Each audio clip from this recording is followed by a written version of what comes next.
गुन्हा दाखल नाही केला अजून आणि जेलवरून बाहेर निघालं नाही. हा आणि ते जेल बाहेर घेऊन जाणार बदलापूरला आता न्यूजवर दाखवलेत म्हणजे आम्ही बदलापूर घेऊन चालत. एक मिनिट. हॅलो हॅलो हॅलो बोला. आता कोण बोलताय तुम्ही? मी अमर शिंदे बोलतोय सर. हा आपण कोण? अक्षयचे? आम्ही काका लागतो त्यांचा. बरं. हा तर आम्ही गेलो होतो साहेब तिकडे सकाळी 10 वाजता. कुठे? तिथं तळोजा जेलला त्याला मुलाखत घ्यायला. बरं. आज सकाळी तुम्ही 10 वाजता तळोजा जेलला गेला होतात. बरं पुढे? हो हा 10 वाजता गेलो. आम्हाला टोकन नंबर दिले ते चिठ्ठी लिहून त्याने. तर चिठ्ठी लिहून दिले. ते बोलले की आता तुमचा नंबर येईल तर तुम्ही या आतमध्ये.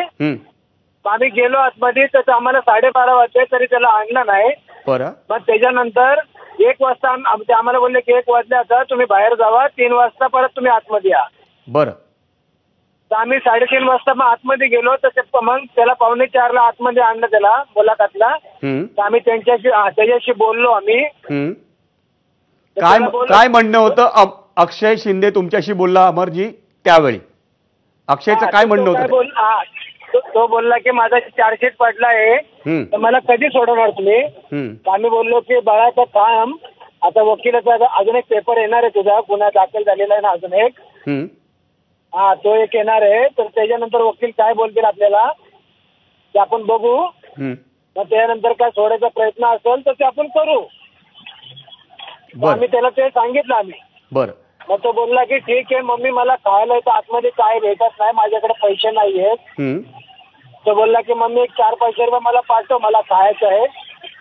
आम्ही बोललो की बाळा कसं पाठवायचं ते आम्हाला माहित नाही. मग त्याच्या जोडीला एक कैदी होता. हा तो एक म्हातारा होता. तो बोलला की हे नंबर घ्या आणि याच्यावरती त्याला पैसे पाठवून द्या. बर. तुम्हाला किती जणांना त्याला भेटायची परवानगी मिळाली होती आज? दोघांना. दोघं कोण कोण गेले होते? आई आणि वडील. अक्षय शिंदेची आई आणि अक्षय शिंदेचे वडील हे दोघं त्याला भेटायला तळोजा जेलमध्ये गेले होते आणि तळोजा जेलमध्ये त्यांना दुपारी 3:30 वाजल्यानंतर त्याला भेटता आलं.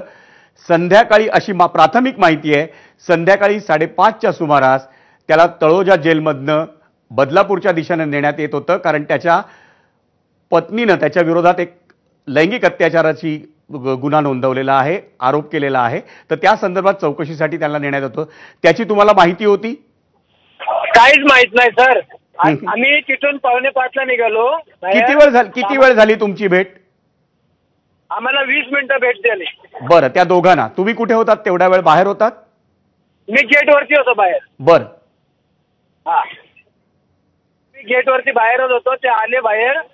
ते बोलायला लागले की हा असं भेटलो आम्ही सगळं झालंय आमच्याशी तर त्याला उद्या पैसे पाठवायचे आहेत पोस्टने.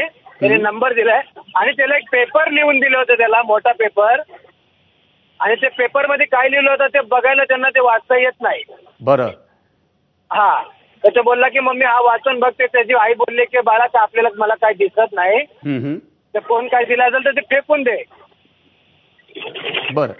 मग ते काय लिहून दिलं तर तेच माहित नाही आणि तेवढं आम्हाला सांगितलं पण नाही की बदलापूरला नेणार आहे.